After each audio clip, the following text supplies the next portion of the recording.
What's up guys, welcome back to Fancy Goldfish Fanatics. Today we are taking a really close look at an award-winning top view Ranchu breeder, so make sure you stay tuned to find out more.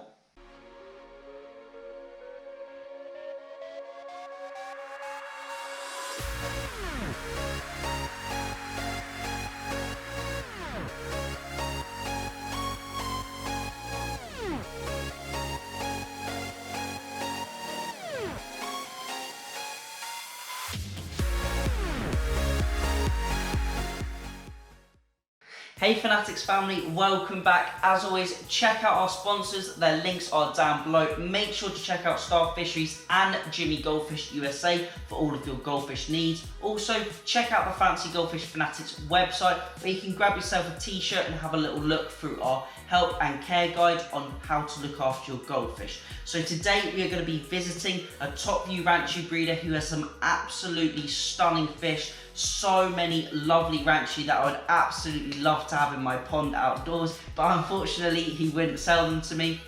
You may have seen the previous video where I selected 2 of his 3-year-old fish from him, and they are now in the outdoor pond. And today's video we're going to be having a close look at some of his fish on the video, and we're going to be having a look around his fish house and the different fish that he's going to bowl up for us, and really critiquing them and helping you guys, showing you guys what to look for when selecting your fish. So I'm going to head over there now. We're going to get the videos up on the screen and I'll talk you all through it. So I will catch you in a bit.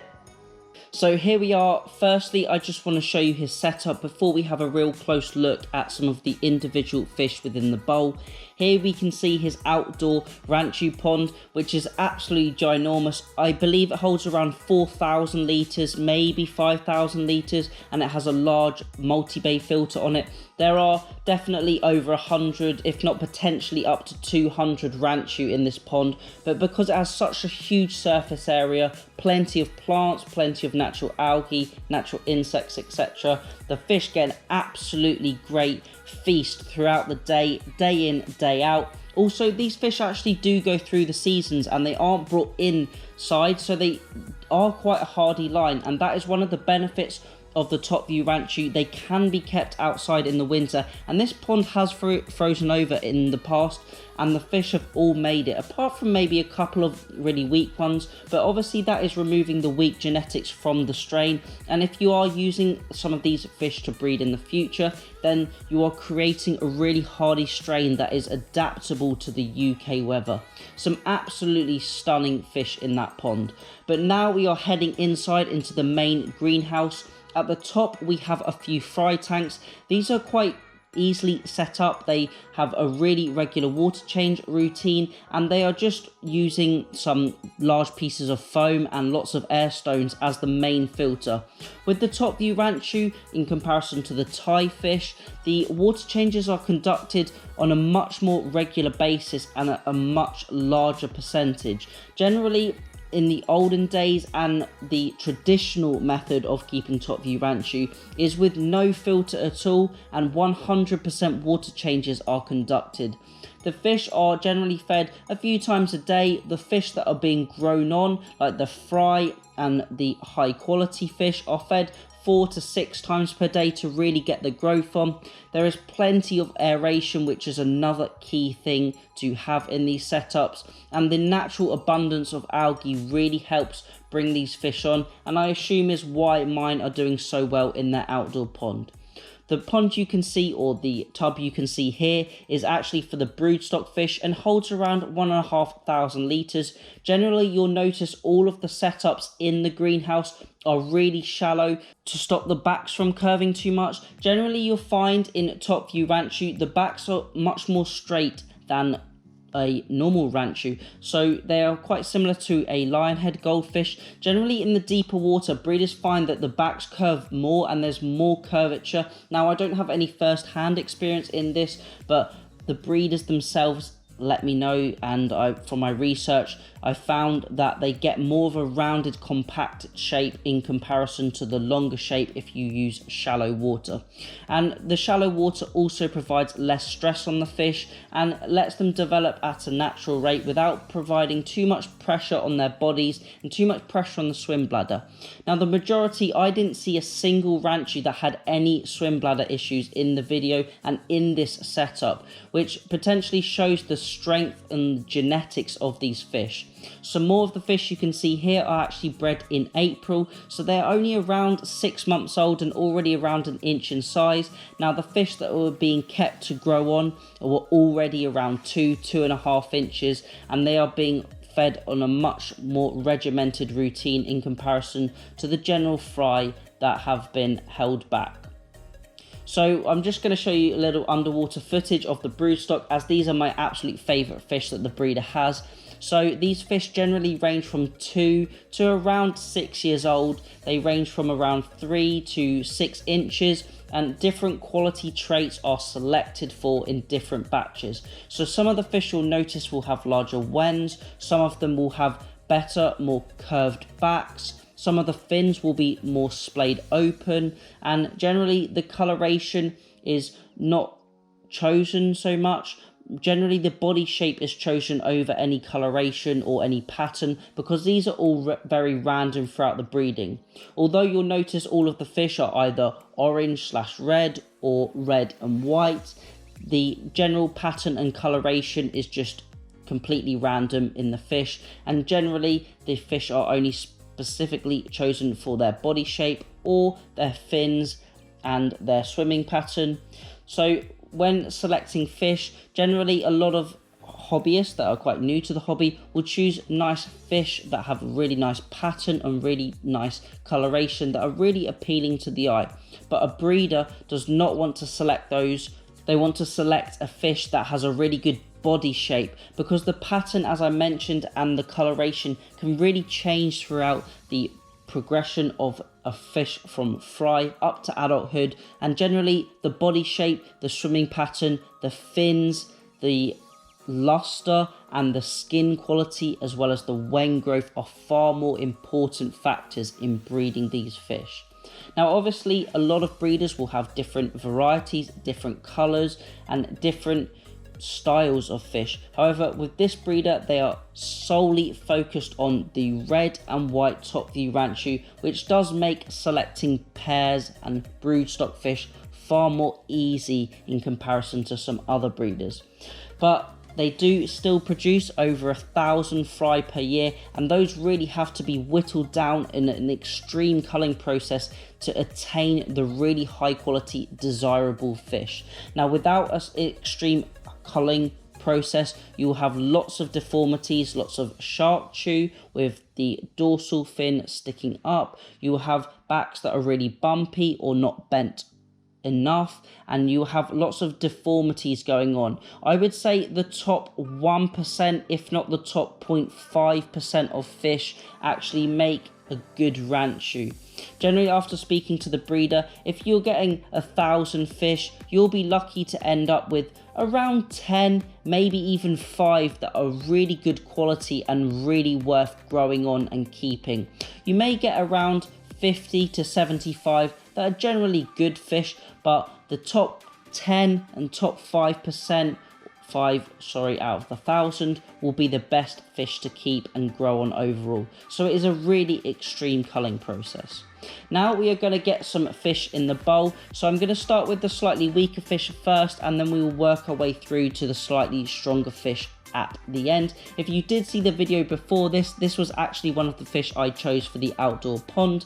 Having a little look at it, the skin quality and the luster of the scales are really nice on this fish. It has quite decent wen growth, but nothing too extreme. If we were to have this fish at slightly higher quality, we would want more wen growth around the eyes, around the mouth, and generally just a more bulbous look. The fins are quite nice and splayed on the dorsal tail, but it would be a little bit nicer if they were open just a little bit more. And obviously you can see the balance and the coloration in this fish is lacking. However, it was really a unique fish, and that is why I chose it for my system. When we put another Ranchu, which was funny enough another one that I took with me, next to it, we can really see the different balance in the coloration.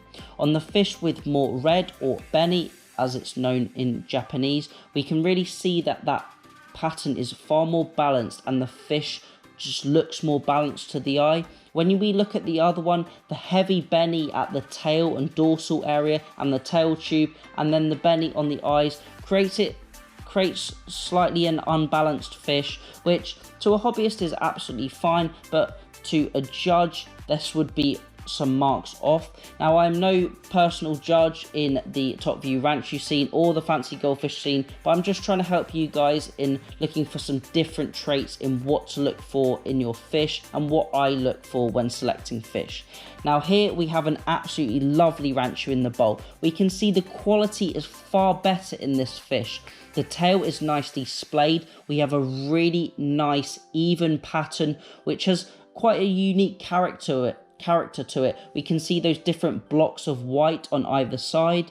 The pectoral fins are really nice and red, and when we compare it to that fish that I purchased, we can really see the quality difference. Now although the beni or red in my fish may be slightly stronger, we can really see that the luster of the higher quality fish is far more clean and superb throughout the scales. The fish has a better frame. You can see that the body is slightly wider, and it is generally quite similar throughout the length of the fish. The fish that I selected at the bottom of the bowl is slightly thinner. It may not be as conditioned as this other fish, but it has a slightly weaker tail tube, and generally the body and frame isn't the same as that of the high quality fish. Now you can really see the quality of the scales when the breeder is picked it up. You can see the angle of the tail is just nicely at a 45-degree angle, and we can also see that the tail is split down the middle, which is a really important factor in selecting a fish. Also, we can see that the hood growth is generally more of a boxy shape, which is selected for in top view Ranchu, and overall that fish with the slightly weaker colour beni is far better and would do far better in the show scene. Overall, both fish have their merits and negatives, so to say, but we can really start to see the positives in a slightly stronger fish when we compare them side by side. So we've actually got the fish that I purchased in the bowl now, and we've got a couple of others just to compare to them. So the other two are much higher quality. We're just going to probably put them into a bit of a better bowl, or maybe remove one just so it's easier to see. Now this fish here was around 6 inches, and you could see in that last video it was much larger than the other fish in the bowl, and this fish was actually spawned last year. So this fish not spawned as an adult fish, but spawned from an egg. So this fish is actually just over 1 year old, around 1 year and 5 months, and at 6 inches is an absolute unit of a top view Ranchu. Although the colour is not super deep yet, generally that evolves and changes as the fish gets older, and you could start to see the full coloration set in at around the 3 to 4 year mark. Overall, this fish had a superb body, very jumbo body, nice splayed tail, and a really good quality wen that was starting to develop and grow on. So these 3 fish in the vat here are the grow on fish from last year, and these are the high quality fish that this breeder has selected to grow on and make sure they can potentially win some shows or win some awards. This was another absolutely superb fish. You can really start to see the difference now in those previous fish to the fish now, looking at the wen shape specifically. In these fish, we can really see that the wens are a nice boxy shape. They've got sort of big puffy cushions at the front just by the mouth, and this is what judges are looking for, and this is what we are looking for in really high quality fish. They should have a really nice square boxed shaped wen that should have a nice protruding area in the cheeks and around the mouth. We can also see that the frames on both of these fish are really nice and thick set. The tail tubes are also very thick, and the body slowly tapers down into that tail tube area. In a slightly weaker fish, we would notice that the tail tubes are very pinched and slightly closed off, and generally in the higher quality fish, as we can see here, the body tapers slowly down towards that tail tube before fanning out to a lovely 45-degree tail that has a nice split in it. You can really see the when the owner or the breeder picks that fish up. You can really see how 3D it looks in comparison to the younger fish and the slightly weaker fish. Those weaker fish will have a slightly less developed wen, and it won't be as protruding and as puffy, so to say, as these fish. Although there is completely nothing wrong with that at all, and I'm only referring to a weaker fish as one that is seen in the judge's eyes, not as in the quality and the health of the fish, but generally we are selecting a Ferrari instead of a Ford Fiesta. If I can compare these fish to cars, so to say, they do exactly the same thing, and to most people they may look exactly the same, but one is of far more higher quality than the other one. So I hope I have helped identify some strengths and weaknesses in Top View Ranchu in particular, and I hope these videos have helped. So that is the end of this video. Quite a long video. Hopefully it was jam-packed full of lots of information and really informative. If you do have any questions, please leave them down below. This is a private breeder, unfortunately, so he doesn't want his name or his location or anything like that put out there. So unfortunately you cannot purchase any of the fish we saw today on the video, but I really wanted to show them to you because it is a really private hobby and you don't get to see many private breeders like this, but I wanted to get them on the channels to show you what kind of fish are out there and what fish you could be looking for in the future. So if you've got any questions, leave them down below. If you want your tank or your setup featured on the channel, leave that down below in the comment section or email me at fancygoldfishfanatics@gmail.com. As always, thank you all for watching.